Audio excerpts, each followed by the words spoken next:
Alright, this is it. This is the video where I reveal everything that I know. Or everything I think I know, anyway. Let's talk about Raem.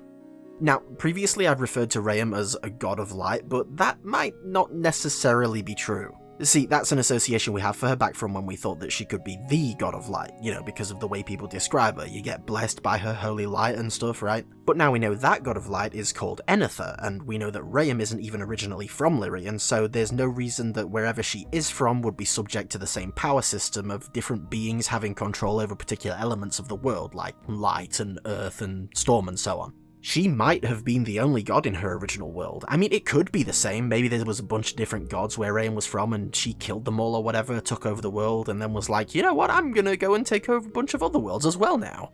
Which is an interesting thing to say, isn't it? Have you ever noticed that, when people talk about these other places, they always use the word world.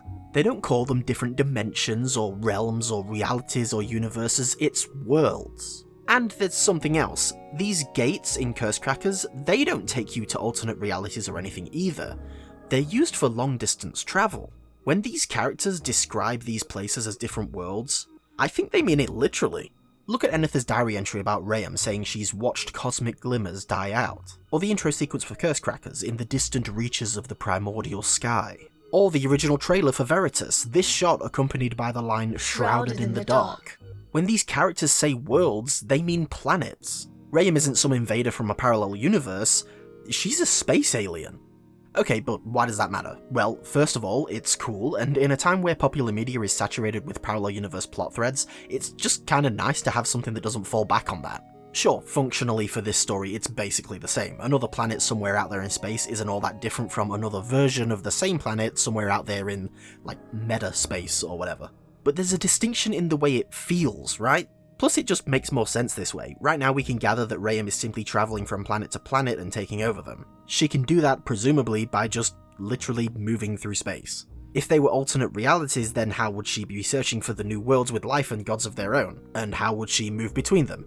Yeah, I know we're dealing with gods here, you can easily hand-wave questions like this with the idea that they're using their divine powers, but the point is it still takes some explaining, and it's an additional unnecessary complication to how the events of the story unfold. But space? Yeah, we're pretty familiar with how things move around in your basic 3 dimensions. It's intuitive. She just goes from one place to the next by moving. And also it makes the threat of Raem feel closer, more imminent, rather than just being in another dimension and maybe she'll stumble across us and maybe she won't. The fact that she's just out there roaming around in the dark makes it feel like Lyrian was actually hiding from her. Again, as the Veritas trailer said, shrouded in the dark for so long, we existed in lonely harmony, a harmony shattered by a terrible question. I don't know what the question was, but that's Raem, baby! What else could it be? In the trailer this happens before we're shown the War of Glass, but I think that's just a misdirect. We've been led astray before after all. I think this thing falling onto Lyrium is Raem entering their world, and that it happened after the War of Glass, maybe even because of it. All of the gods fighting with each other, they become too noisy, drew attention to themselves. And so that's why I felt like it was such a big revelation that these stories and these worlds exist in the same space, the same universe. So, anyway, this video was originally going to be a bit shorter because I had a theory about Raem's origins, but now I've learned quite a bit more about the deep lore of the Colorverse, and the theory doesn't really quite hold up. However, I am going to tell you what it was because it's still very relevant. You'll understand once I've explained and you've ascended to my level. I need to shut up sometimes, man. So, in the secret room in the second part of Time Out, there's this list of gates into other worlds on the table here. Lyrian and Haven. Now, we know Lyrian is the name of the world in which Prodigal takes place because it's dropped in the official art book. It comes with the soundtrack on Steam and I'd recommend giving it a look through, there's some cool stuff in there. But this is the one and only mention of this place called Haven. And that's it, that's the list, 2 worlds. Obviously there's plenty of significance to Lyrian, not just narratively because it's where this part of the story takes place, but also to the Graven themselves. This is the world that Cullergrave's mother, her creator, is from. It makes sense that they'd want to make a note of the gate being opened into that world. So what significance does Haven have? Maybe the colourless void connected to it because there's a very powerful being lurking in Lyrian, a world that they've already connected to, that is from Haven. Raem is from Haven. That's the theory. Or that was the theory. As I said, it doesn't quite hold up anymore, partly because of the new information that came with the Sunset update, and partly because of some very old information that came up. Okay, this is the part where I'd normally give the biggest spoiler warning ever, but to be honest, you probably would have never found out about it without this video, so here we go. Many years ago, before he started making video games, Mimbron wrote a book. And I bought it! Look at that thing! I don't know who the fuck Joseph Hughes is, but trust me, Mimbron is the one who really wrote this. It's a fantasy adventure with a bunch of different factions that have various interconnected stories, and it has a map, so you know it means business. And you've probably guessed the twist by now, the story in this book takes place in Haven. There's just one small problem. Raem's name isn't brought up anywhere in this book. It's not even brought up in the second book. That's right, there are 2 books, and I got them both, and I got them signed by Mimbron. Look, what can I say? I'm clearly just a better fan than you. We can't say that. But the biggest problem isn't that Raem isn't mentioned in these books. She could still technically be from there, just because her name happens to not come up doesn't necessarily mean that she never existed there. The biggest problem is who is mentioned. In the first book, on page 258, 2 men named Rath and Ramjis have this exchange. Rath's voice was weak. You still have work to do. I am an old man. I've seen my day as a hero. As have I. Find the hero of this age and protect him at all costs. Follow him to the death. Rath moved bloody fingers from his throat where a dart had pierced it. I'm finished with my mission here. Finally, I'm free of you. Nix. Huh? What?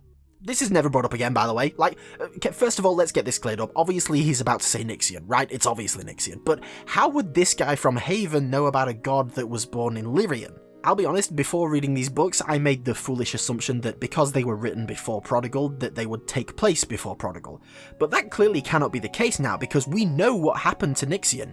He was born in Lyrian, the War of Glass happened, and now he's supposedly making a return after being missing for hundreds of years. And that's not the only thing, because I know you're there like, oh, he was probably hiding in Haven for all that time then, that explains it. No, because there's also this. It's Sonic the Hedgehog. Just kidding, it's the emblem of one of the factions in both books, and if you turn it the correct way around, does that look familiar? No? How about if I reveal the name of the faction? Do you see where I'm going with this? I mean, was this on purpose? Was it always meant to have looked like the Dread Hand? And the Nixian reveal, that was written years before Prodigal. If I had read this book back when it was first released, that would have meant nothing to me. But the way it's written almost makes it seem like it's an intentional big reveal made to be read after you already know who Nixian is. Was it all planned? We find out during these books that all the countries in Haven are dedicated to different saints, these chosen people of the elements, the Ice Saint, the Earth Saint, the Storm Saint, the Shadow Saint. Every single one of them is the same as one of the gods of Lyrian. Now, I don't think the saints are the gods, at least not properly. You see, when I said they were chosen, I mean an actual choice was made to bestow the powers upon each of them, and that choice is made by these gemstone things. They are what contain the actual powers of the gods, and I think it's possible that they might actually be the gods. Or some manifestation of their powers, or it could be their true forms, or maybe they're hibernating or something. We don't really know anything about the forms that the gods can take or are confined to, but I think these books take place in the future where Raem is succeeding in her takeover of Lyrian and the gods basically evacuate and hide in Haven. Makes the name make sense, huh? It's a safe haven. Hell, maybe Nixian did hide out there after the War of Glass, and then he rescued his siblings from Raem by bringing them back to Haven with him later. Oh, well, this is all a bit of a reach, isn't it? No, because there's also this! The final piece of the puzzle that makes me certain that these books have to take place in the future. One final name drop that makes it the only possible explanation. In the second book, on page 269, we get this exchange. How old are you, if you don't mind me asking? Mouth screwed into a pesky grin, Boringer faces the young dwarf Stephen. About 200. Would have ended that night if not for Dragon. Boringer allowed himself another moment. Only a handful of us made it out alive. You've mentioned Dragon before. Torren, the Green Paladin, Firebill. Dragon was known by as many names as he had legends. So Torren is in this world too, and we know with 100% certainty that Torren did not go there in the past. Torren was a mortal man that got cursed by Nixian during the War of Glass, he came back a bunch of times during the rest of the war, and then after that his soul was sealed away to rest until Oren came along to wake him up. There is no time between Torren gaining immortality and the end of Prodigal that is unaccounted for. Therefore, these books must take place in the future. And you know what, screw it, while we're on the topics of Torrhen and the future, I've been meaning to get around to this anyway, there's this conspicuous part of the ending sequence in Prodigal, it's actually 2 parts, where this mysterious figure described as a rising hero recruits Kirhasa and Siska into an elite squad, and at least in Siska's case, this is specified to happen over 20 years after the events of Prodigal. 20 years after Auron awoke Torrhen, meaning whoever Torrhen became would be in their 20s. And this rising hero is recruiting people into an elite squad to take the fight to the Seer, which are more relevant in Xenocite Clad, in which, at least originally, you would play as 2 heroines, Zalia, the Seer, and Luanrel, a human fighting against the Seer. Presumably this is both of them, and here's some concept art I found of Luanrel. And doesn't her design look familiar? Membron, I am speaking directly to you now. Just answer this one question in the comments. Is Luanrel Torrhen? You gotta tell me that, man. Is Luanrel Torrhen? Was everything planned out this whole time? Please, I need...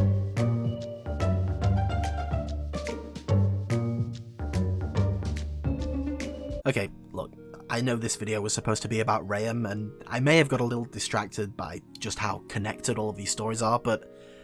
I mean, like I said, Raem isn't even mentioned in anything with relation to Haven. Or is she?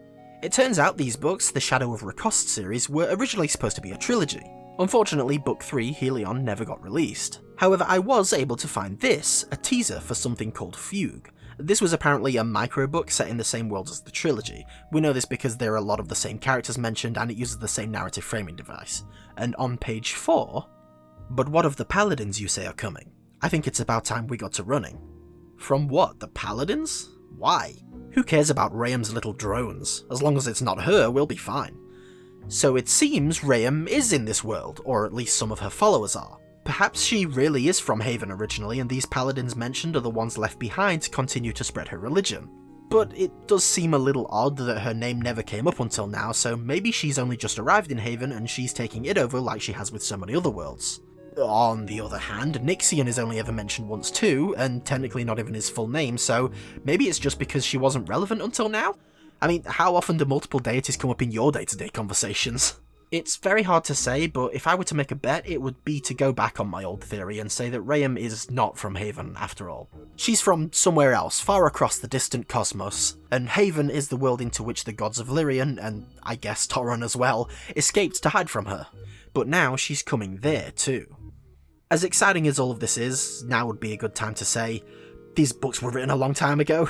The writing isn't up to the same standards as that of Prodigal, and of course I don't mean that as an insult, it just means that Mimbron has improved over the years, as you would hope. And so it's very possible that as the story advances in the games, it might not follow the events that have been established in the lore of the books.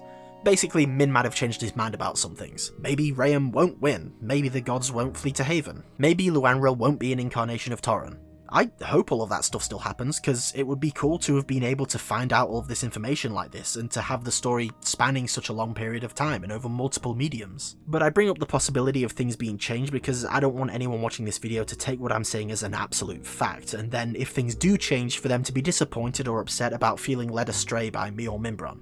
Speaking of Mimbron, one of the main characters in the books, arguably the main character, is named Borin Mimbron. It's not a self-insert as far as I know, he just reused the character name as his online name. How very Mimbron of him. That's also a line from the book. I've been sitting on that one for ages. I want to make this screenshot into a sticker for the Colorgrave Discord server so that we have yet another way to taunt him. Look, this is just what happens when you make good things that people love. You get bullied relentlessly for it. Anyway, thank you so much for watching. I guess I didn't end up revealing that much about Raem after all, huh? It seems hers is a mystery that we'll have to keep unraveling as we go.